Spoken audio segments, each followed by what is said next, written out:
quería comentar a los que llegaron recién que está Ani Cafiero con nosotros, nos acompaña. Estamos comentando porque ayer tuvo la celebración, el cumpleaños del hospital de la maternidad en Agoitía, el Jaramillo, que todos conocemos, que fue un evento muy lindo. Nosotros escuchamos, Sandra conoce más porque estuvo más tiempo. Los pozos. Así que, claro, y hoy seguramente va a estar también otro ex de la Agoitía, que es el doctor Antonieta, que fue el hematólogo muchos años ahí. Y ahora está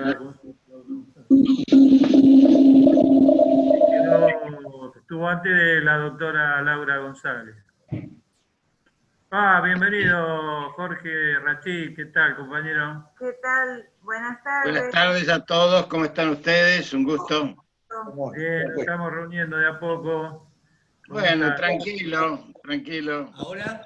Ahora sí, ahora sí. Bueno, buenas tardes a todos. Hola, buenas tardes, Daniel. ¿Qué decís, Danielito? Daniel, esperamos un ratito más y largamos después. ¿Cómo va, Jorge?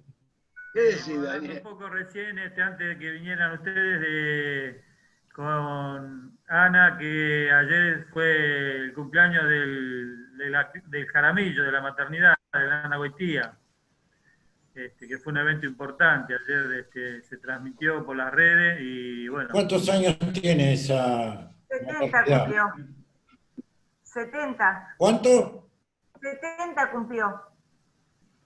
Yo fui uno entonces de los viejos nacidos ahí, que soy del año 52. No, claro. ¿Quién cumplió Casi 70? inauguraste.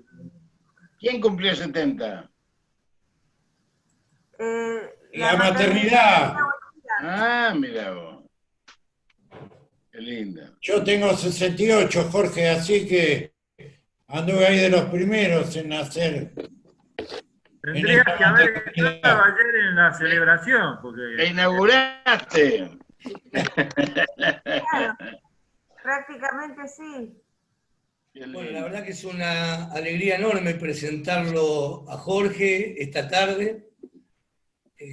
Tengo recuerdos imborrables de la militancia de Jorge, como seguramente cientos y miles de compañeros a lo largo y a lo ancho del país han podido compartir con él distintas instancias. Yo voy a mencionar 2 o 3 para que todo el equipo de trabajo pueda tener una pequeña semblanza del compañero Jorge Rachid.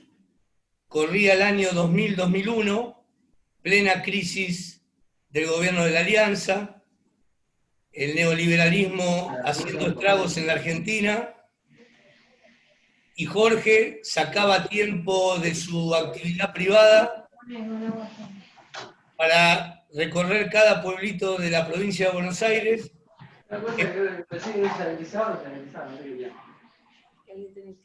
explicando por qué había que salir del 1 a 1, cuál era el tamaño de la crisis que estaba dejando como herencia el neoliberalismo en la Argentina. Y en esa época, para Jorge, como ahora, no había horario. A cualquier hora, en cualquier pueblo, así sean 10 asistentes, 8 o 40, estaba Jorge Rachid con un papelógrafo y un fibrón explicando las condiciones, la situación de la crisis y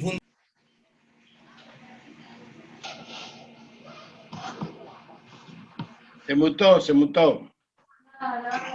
Perdón, Daniel, quedó muteado. Actívalo, por favor. ¿Qué dijo? Hola. Bueno, se escuchó lo de Jorge 2000-2001, con una actividad doctrinaria recorriendo cada pueblito de la provincia de Buenos Aires. Me tocó a Jorge verlo en acción durante el gobierno de Néstor y Cristina, poniendo en marcha la producción de medicamentos para del Estado, tanto en San Luis como en el Ministerio de Defensa.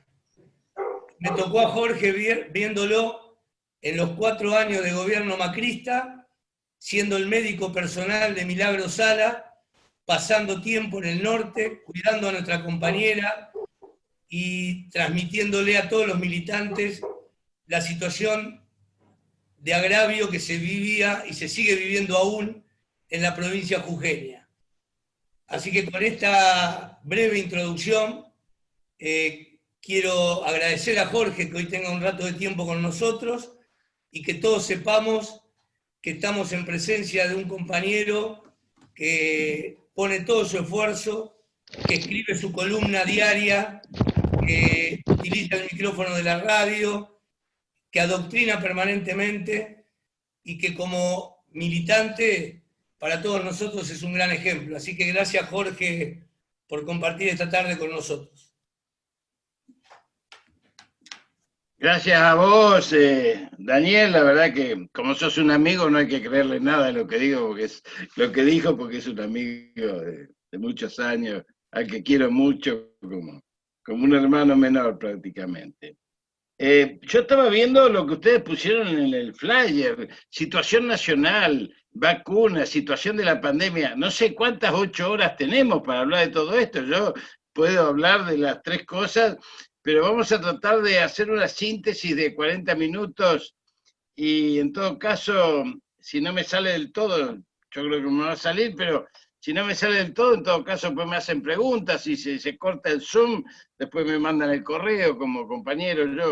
La verdad es que todo lo que dice Daniel es demasiado generoso. Creo que todos somos militantes, todos hemos pasado dolores, todos tenemos collares de derrotas y algunas victorias, algunas pequeñas victorias que la hemos vivido con mucha satisfacción. Tenemos algunas preocupaciones, tenemos esa búsqueda permanente también, que es la utopía que motoriza la militancia. Así que a mí me parece que lo mejor que podemos hacer entre compañeros es desacartonarnos y pasar un rato charlando entre nosotros, ¿no?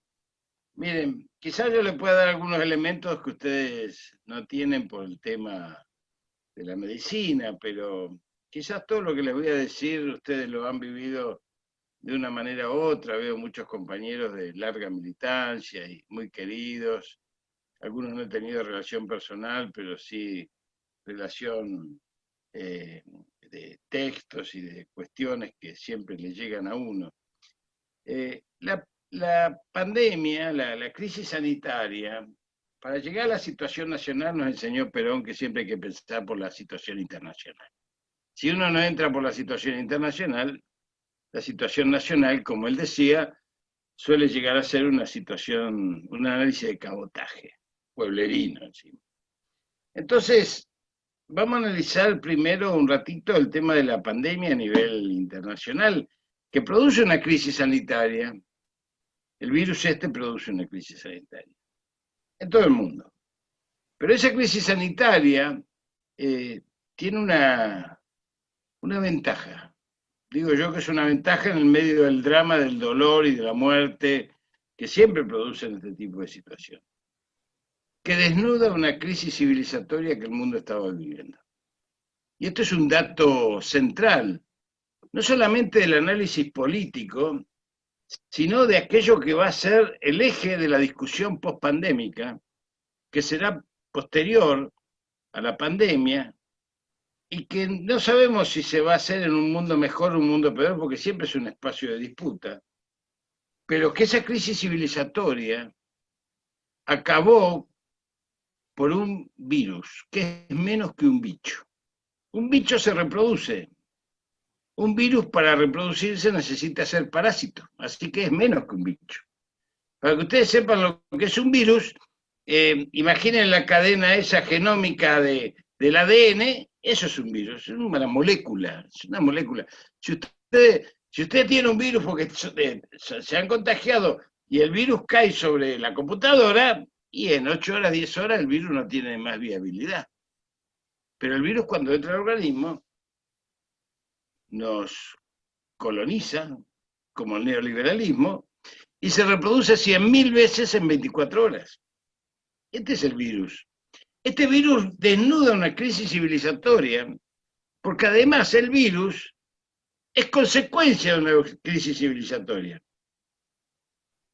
Asentado en uno de sus ejes más dramáticos, y yo diría uno de los ejes que más se ha referido el general Perón en el año 72 y el Papa Francisco con Laudato Si, que es el eje del medio ambiente y el calentamiento global.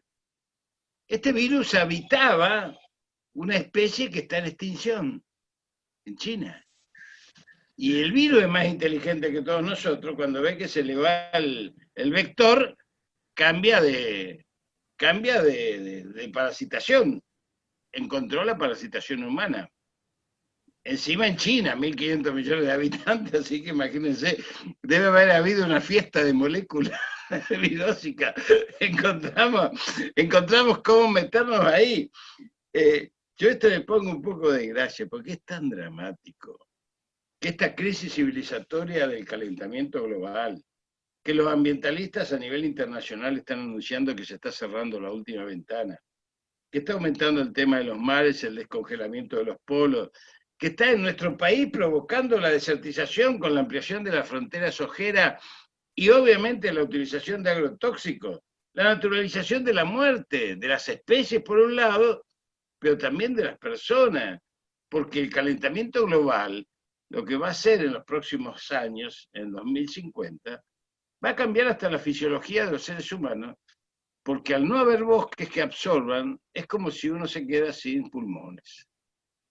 Entonces va cerrándose la polución provocada por aquello que tiene que ver con la combustión de los minerales fósiles y también por los metanos de los grandes ciclones y por todas las cosas que hacemos los seres humanos para destruir la naturaleza. Y ahí los americanos tenemos mucho para dar, como voy a decir al final de la charla, cuando incorporamos a aquellos de los pueblos originarios de la Pachamama hasta los últimos inmigrantes, el cuidado de la tierra y la patria matria que nos cobija. Pero también habíamos naturalizado la muerte desde el punto de vista sanitario. Estos últimos años, en los últimos 12 años, hubo un promedio de 24.000 personas por día que morían de hambre, de los cuales 8.000 son niños. Y nadie declaró una pandemia por eso. Y esto por la acumulación de la riqueza. Y también hay una epidemia de ébola hace 5 años en África, que nadie se mete, salvo algunas organizaciones, salvo algunos países solidarios, salvo algunas organizaciones sin fines de lucro, que matan miles y miles de africanos, pero como son negros, lo dejamos ahí. Esta naturalización de la muerte que ha ocurrido en los últimos tiempos, es la misma naturalización que hemos tenido de un lenguaje colonizador de fondos financieros supranacionales que arrasan soberanía, de medios hegemónicos que ocultan la verdad, de medios hegemónicos que mienten, que avalan eso. Y fíjense ustedes, un virus, menos que un bicho, como digo siempre, pone en crisis eso y derrota a los mercados, los hace entrar en crisis a las economías nacionales y a los mercados internacionales, y hace entrar en crisis a las empresas y a los procesos políticos, que a nivel internacional parecían inconmovibles como una armada invencible. Y esto también pone en discusión y hiere centralmente a dos de los pilares del neoliberalismo que nosotros combatimos durante tanto tiempo, y lo hizo un virus porque hizo lo que los pueblos deberíamos haber hecho. Pero uno de los pilares del neoliberalismo, que es el Estado mínimo y el mercado como ordenador social, ese Estado mínimo al servicio del capital privado y la mercantilización de la vida y del lucro, ese mercado mínimo se destruye con un virus. Porque todos los países del mundo, todos, entendieron que el rol del Estado como ordenador social tiene que desplazar al mercado, tiene que ser el planificador, tiene que ser el financiador y tiene que ser el ordenador de las políticas públicas, en especial salud y educación. Entonces, esta es la pandemia, es lo que desnuda. Por eso digo que el neoliberalismo va a salir muy herido, a lo mejor sus instrumentos de poder van a seguir incólumes, pero el neoliberalismo va a salir herido en su base teórica, porque la otra cuestión que sucedió apenas se inició la pandemia es una cuestión muy severa. Casi todos los laboratorios de investigación del mundo, sin fines de lucro, universidades y ONG que las hay sin fines de lucro, pocas, abrieron sus investigaciones para ponerse al servicio del combate a algo nuevo. Porque nosotros conocíamos el coronavirus, pero no este. Conocíamos 6 especies de coronavirus anteriores, pero no a este. Desde que CRS es que este actúa como un misil. Al actuar como un misil, produce lo que produce, que después lo vamos a decir. Entonces, ¿qué hacen los laboratorios? Se abren rápidamente porque los científicos de todo el mundo que tienen esa característica quizás introvertida, para adentro, difícil desde el punto de vista de la relación social, muchos de ellos, pero son hombres y mujeres dedicados a la humanidad. Cuando el doctor Sabin descubrió la vacuna Sabin oral, en la crisis de la poliomielitis, le preguntaron si quería patentarla. Y yo nunca voy a olvidar esa frase porque que la leí, por supuesto, yo era muy chiquito. Pero Sabin dijo, ¿acaso se puede patentar el sol? Esa humanidad que transmite. Es como la misma respuesta, desviándome un poco, de Miguel Ángel cuando le preguntan cómo hizo la piedad, y Miguel Ángel decía, según dicen los escritos, dice, no, yo solamente saqué lo que sobraba, la piedad estaba adentro. Bueno, esa humildad, esa transmisión de afecto, porque eso es afecto al otro, es amor. Y hoy, en este mundo en disputa, lo que hace estos laboratorios es una muestra de solidaridad social activa, rompiendo el otro eje neoliberal, que es el individualismo egoísta y meritocrático. Imagínense ustedes a Roca de Techín abriendo sus libros contables en Luxemburgo. Imposible pensar, digamos, ¿no es cierto? Bueno, ¿por qué? Porque para un científico, 30 años de investigación, abrirla es entregar su patrimonio, es su capital, es su conocimiento, es su esfuerzo, es su sacrificio, es su equipo, y se abrieron. Por eso la vacuna pudo avanzar tan rápido, después vamos a hablar de eso. Pero cuando viene este proceso, el gobierno nacional arranca con 2 ventajas. Y esto quiero decirlo con... Una de ellas la produce el pueblo argentino. Como siempre, el pueblo es el que dicta los nuevos paradigmas, es el único sujeto que construye la historia, y si no fuese por el pueblo argentino, imagínense una pandemia manejada por Macri. Entonces la primera ventaja que tuvimos fue que el pueblo argentino en octubre derrotó al neoliberalismo que estaba en el gobierno. Lo derrotó en términos electorales y democráticos. Nos entregaron el gobierno y se quedaron con el poder. Y nos entregaron un estado del coloniaje que cada vez está más atado a las estructuras del coloniaje. De esto podemos hablar hoy o otro día. Pero la máquina de impedir de un estado del coloniaje la estamos viendo todos los días, no hace falta que yo la explique demasiado. La segunda ventaja fue que nos enteramos 2 meses antes. Entonces pudimos seguir la trayectoria del virus desde Asia, Europa, Estados Unidos, y en ese trayecto pudimos construir la sala de situación en el gobierno nacional de Ginés, esa sala situacional que sigue justamente hasta hoy, 24x24, la evolución de este bicho, menos que un bicho, en un mapa mundial, regional y local de seguimiento de la pandemia. En esos días a mí me convocan y me dicen, vení que tenés que ser parte del comité de expertos de la COPAL, la Confederación de Partidos Políticos Latinoamericanos. Y yo le dije, no me falten el respeto, ninguno de nosotros es experto en esto. A lo sumo pongamos comité de estudiantes en esto, porque de esto no sabemos nada. Este bicho nos sorprende, nos pega cada uppercut cuando nosotros estamos tratando de sacar el cross de derecha. Esto parece una lucha entre lo desconocido, porque sus comportamientos eran y son absolutamente desconocidos, después les voy a dar algunos ejes de esto, y nosotros empezamos a trabajar sobre los ejes que tenían que ver con que la futura vacuna, porque ya sabíamos en marzo que se estaban empezando los ensayos, ya en marzo, en fase 3 en algunos, sacamos con la COPAL 2 resoluciones, una que decía, importante, que la alcanzamos a Naciones Unidas a través del Parlasur, de que la vacuna que saliese tendría que estar al servicio de la humanidad, ser universal y de acceso gratuito.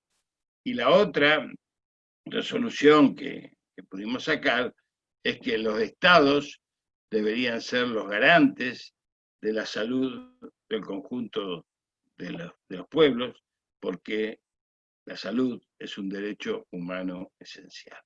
Pero el gobierno cuando asume, todavía no estaba la pandemia, asume con 2 epidemias. La epidemia de sarampión y la epidemia del dengue. La epidemia del dengue, durante los 4 años del macrismo, que mandó los equipos móviles territoriales a los galpones y a la gente la despidió, nosotros dejamos el 2015, Daniel, mi compañero, el ministro, dejó en 2015 una alerta epidemiológica de Brasil, y cuando llegamos al gobierno en el 2019, los mosquitos estaban en el patio Bullrich haciendo compras, más o menos de turismo, Hubo 57.400 casos detectados en 4 años y 3.000 muertos de dengue en el país.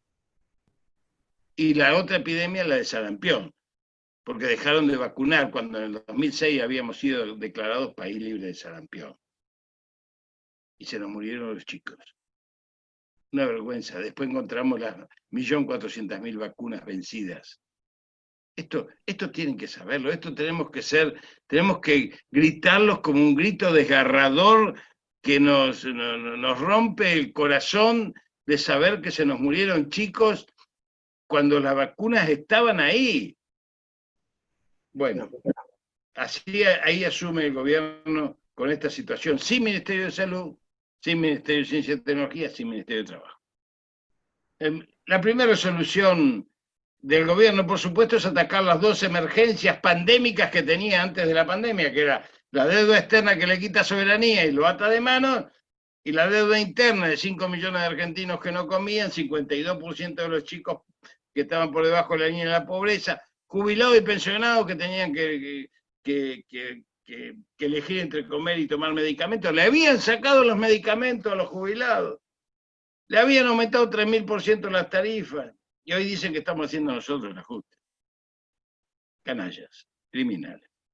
Sobre esto tiene que operar el gobierno, sobre los créditos UVA, que amenazaban con desalojar familias, las 24.000 empresas que estaban cerradas.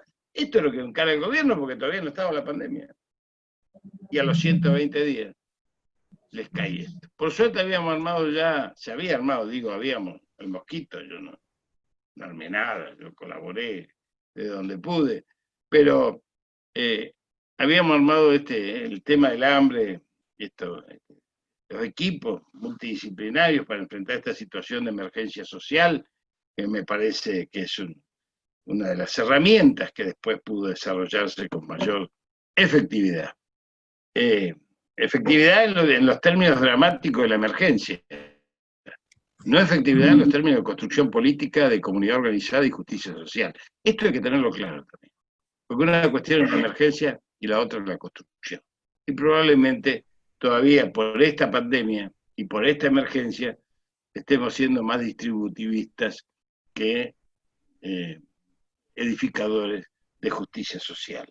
Es decir, derrotar la pobreza pétrea que hemos encontrado. Pero cuando viene la pandemia, cuando a los 90 días nos llega la pandemia, nos encuentra un poco más armados, porque ya habíamos previsto, esto me tocó vivirlo de cerca en la provincia de Buenos Aires por ser asesor me llama el Axel cuando hacen esas reuniones con toda gente muy valiosa, intelectualmente, con los Korenblick, los Ayala, los matemáticos, los filósofos, y la verdad que mí me llama, no sé, me llama para que me dé una opinión más política, más carrillista, si se quiere. Pero ahí lo tiene Daniel Goyana, Nico Kepler, Camario Robert, mis compañeros que están trabajando denodadamente y muy bien, como está haciendo Ginés, Carla, Arnaldo Medina o Corchuelo ahí a nivel nacional. Gente toda, el peronismo tiene un caudal humano, capital humano inconmensurable, entregado, dedicado. Y ahí nos enteramos que podíamos acceder a varias cosas. Trajimos 4 buques de insumos desde China, 4 buques. Esto se sabe poco también. 13 vuelos de aerolíneas argentinas con insumos. Llegaron apenas nos pusimos a trabajar en la pandemia.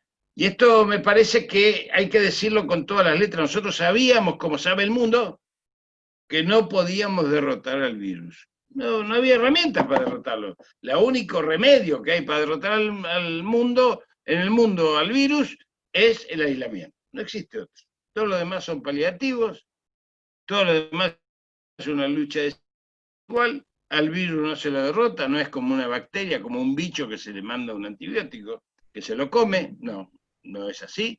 El virus no se lo come nadie porque lo que estaría comiendo sería la célula propia del organismo, porque ya se metió adentro, es parásito. Entonces, ¿qué hacemos nosotros? ¿Cuál es la planificación estratégica? Que por suerte el peronismo siempre piensa en una planificación estratégica, aunque a veces no la ejecute. Y nos dimos la tarea de morigerar el impacto y aplanar la curva. ¿Qué significa morigerar el impacto? Que el virus no nos impacte como un misil, porque ahí es donde colapsan los sistemas sanitarios. Y por eso aplanar la curva nos iba a servir, como nos sirvió hasta hoy, para permitir decirle al mundo que la Argentina fue de los pocos países del mundo que no entró en colapso sanitario. Incluso si hoy ustedes ven los noticieros, vean esta noche los noticieros DW, vean CNN, vean los noticieros internacionales, vean la televisión francesa, van a ver las colas de coches en las puertas de los hospitales con un tubo de oxígeno en la puerta porque están colapsados, en Italia y en España, y en Gran Bretaña. Esto lo van a ver, véanlo. Por eso cuando el 19-20 de marzo el gobierno nacional con mucha valentía declara la cuarentena, teníamos 2 muertos por coronavirus y 45 infectados, contagiados importados, todos con nexo epidemiológico. Podíamos seguir hasta el último contacto. Por eso lo aislaban, por eso. Y Brasil tenía 5 muertos, con 70 contagios. También importa. Cuando declara la cuarentena, el gobierno nacional con mucha valentía, el impacto no era tan grande. Entonces hubo alguna pequeña resistencia del pueblo, pero al poco tiempo, como veníamos 2 meses después, el pueblo empezó a ver las fosas comunes en Central Park, las fosas comunes en Manaos, las fosas comunes en Bérgamo, Italia, los camiones con cadáveres en España refrigerados y los muertos en las calles en Perú y en Ecuador. Entonces, tuvimos 2 meses de cuarentena, 2 meses. 2 meses. Después vamos a explicar por qué se relajó, pero tuvimos 2 meses efectivos. En esos 2 meses de cuarentena, para que los primeros 40 días del ataque del virus en Nueva York se llevó 40.000 personas. El 33% no tuvo asistencia médica. Colapsó todo. Porque no hay sistema sanitario que resista una pandemia. Esto es real. No hay sistema. Nadie puede preparar un sistema sanitario para una hipotética pandemia que sucede cada 100 años. Lo que hay que hacer es armarse y poner todo el esfuerzo del Estado y tomar la decisión política de defender la salud por sobre todas las cosas, que es lo que hizo el gobierno. Y ahí empezó la crítica. Un gobierno que asumió desde las PASO ya con críticas, pero apenas asumió tuvo el paro del campo. Un gobierno que no pudo avanzar en Vicentín, este estado del coloniaje que te impide todo. Un gobierno que empieza a reclamarle la economía antes que la salud, a tironearlo como si fuese una contradicción, cuando ningún país del mundo que haya tomado otra vía para la resolución de la crisis pandémica haya tenido quizás una situación económica favorable. Ninguno la tuvo, todos se cayeron, incluso más que la Argentina. Fíjense que Estados Unidos se cae el 8,5-9% de su Producto Bruto Interno, pero tenía una expectativa de crecimiento del 4%, o sea que se cae el 12%. Y nosotros veníamos con una expectativa de decrecimiento del 2% y nos vamos al 8%. Bueno, pero esto es natural, pero defendemos la vida. No hay contradicción entre, no hay economía sin vida y con muertos. No hay economía. Bien decía Adrián Paenza, en una frase maravillosa, cuando sonaban las sirenas en Londres en la Segunda Guerra Mundial, ricos y pobres corrían a las cloacas inmundas, inundadas de ratas, a defender sus vidas. No pensaban ir al shopping ni a tomar cerveza a la esquina. Y no se asumió nunca por los medios hegemónicos que eran de comunicación, ahora son factores de poder, en especial el Grupo Clarín y La Nación, que son los verdaderos responsables de horadar la cuarentena y de relajarla, que mientras te alertan sobre los motochorros, te mandan la gente a la calle donde hay 400 muertos por día. Fíjense ustedes qué contradicción tan simple. Entonces, esto que empieza a vivir el gobierno como un ataque sistemático, se da porque la población entiende en una solidaridad social compartida que se recrea también en la Argentina, comprende al ver la imagen en el exterior lo que está sucediendo. Pero a los 90 días, a los 60 días, empiezan a atacar la cuarentena porque había tenido el gobierno una acumulación política que no podían soportar. No podían soportar esa acumulación política. Y menos aún que no surgiese ninguno de los dramas que estaban anunciando. Anunciaron los saqueos y anunciaron los colapsos sanitarios. Ninguna de las dos cuestiones sucedió. El gobierno implementó los 12 millones de bolsones de comida. El gobierno implementó los 9,5 millones de las IFE. El gobierno implementó los casi 4 millones de ATP a las empresas del salario. Decidió el no despido. Dijo que el COVID es una enfermedad profesional para que las atiendan las RT, que no las atendieron por otro lado, como siempre. Esto vamos a tener que discutirlo dentro de un rato, digo yo, el año que viene. El gobierno instrumentó crédito a tasa cero. El gobierno hizo lo que pudo. ¿Cómo lo hizo? Como lo hicieron todos los países del mundo cuando recupera el Estado ese rol, quedándole a la maquinita. ¿Con qué va a financiar esto? ¿Qué me viene a hablar del déficit fiscal cuando está la vida de por medio?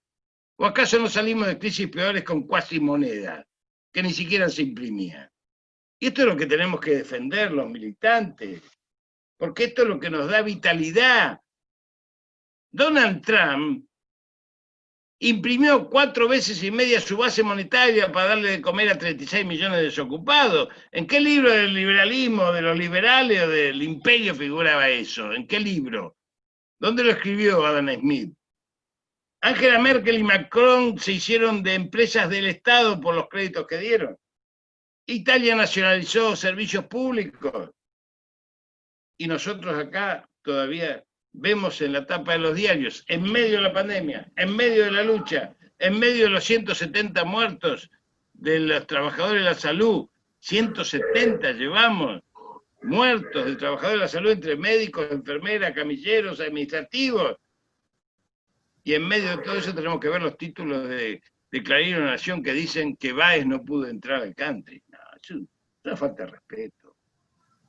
Es algo que tenemos que... Perdón, sí. Disculpe, si está por cortar, seguimos hasta que se corte y nos reconectamos al mismo código, ¿sí?